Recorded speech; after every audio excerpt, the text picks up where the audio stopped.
Ladies and gentlemen, today the Unbreakable is about to get even more unbreakable. On August the 23rd of 2016, I uploaded a video called The Unbreakable Wall in Survival Minecraft. And I have to say that's absolutely terrifying because it feels like just yesterday that I uploaded that thing, but it turns out it was almost 2 years ago now. But it was incredibly popular, everyone seemed to love it. But even when I uploaded that thing, straight away, I started recognizing some flaws in my system. So I've spent a bunch of time upgrading it, and today we're going to be taking a look at the new improved design. And for those of you who are unfamiliar with the concept, the idea is pretty simple.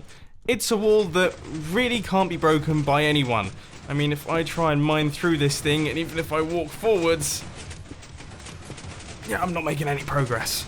Even if you have some ridiculous efficiency 5 pickaxe with haste 2, you might occasionally see some sunlight peeking through the gaps, but realistically, you're not getting anywhere. So this is the original design that we created, and I have to say, I still absolutely love the way this thing looked. I mean, we've got all of the cobblestone generators staggered down the sides like that. They're generating the cobblestone, which is then pushed up and kind of funneled in and knitted in together until we get this unbreakable wall up at the top right here. And the actual concept itself is solid.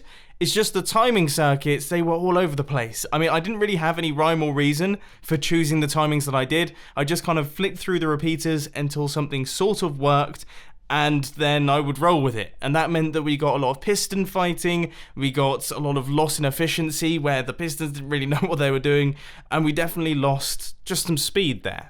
Whereas now all of those issues should be fixed up, and we have got ourselves a new and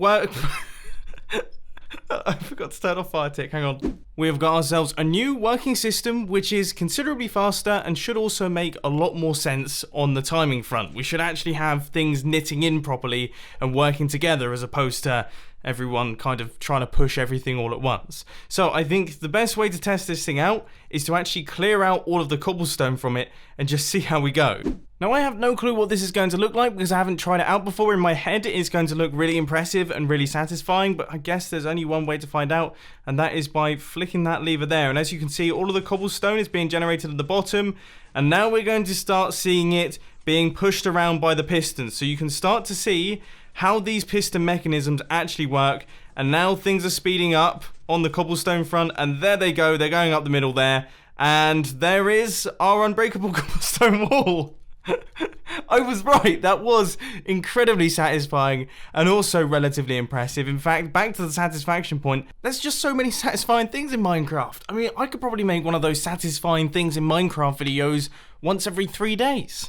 Now, if you want to know the logic behind this thing and how it all functions, the first place that you should look at is the redstone clocks out the back here, because out the back we've got ourselves two 15 redstone tick redstone clocks, which correspond to 30 game ticks. Now, the reason that we need 30 game tick redstone clocks is because every 30 game ticks, cobblestone is generated in one of these cobblestone generators. So it used to be random. It used to be a random amount of time for the cobblestone to generate. Sometimes it would happen really quickly, sometimes you'd be waiting, and you kind of had to pick a redstone clock speed that was in between that to get the most efficiency out of them. Now it's actually reliable. It's a reliable 30 game ticks, boom, you've got yourself cobblestone. So that means that if we set up a 30 game tick redstone clock, we can actually sync that up and push the cobblestone out of the way immediately as it's generated, and then it gets pushed through into this system, and these pistons are synced up with these cobblestone generators. So once this fires, then 2 ticks later this piston fires, and 2 ticks later this piston fires, and 2 ticks later this one fires, and this one fires, and so on and so forth. And then we have to sync up all of these things as well, so all of the cobblestone fits in nicely,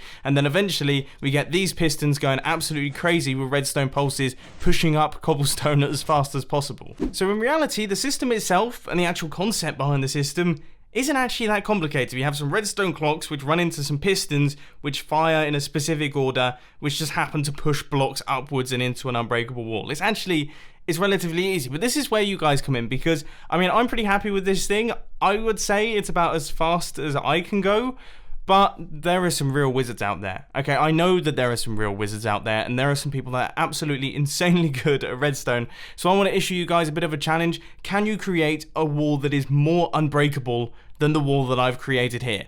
I'd love to see your responses. Send them to me on Twitter, in emails, and YouTube comments, the whole 9 yards, because I love seeing the things that the community creates. But anyway, ladies and gents, I hope that you enjoyed this quick little redstone video. It was a lot of fun to create, and if you did enjoy it, please be sure to hit that like button, and if you really loved it, then make sure to subscribe. But thanks for watching, guys. This has been Mumbo, and I'm out. I'll see you later.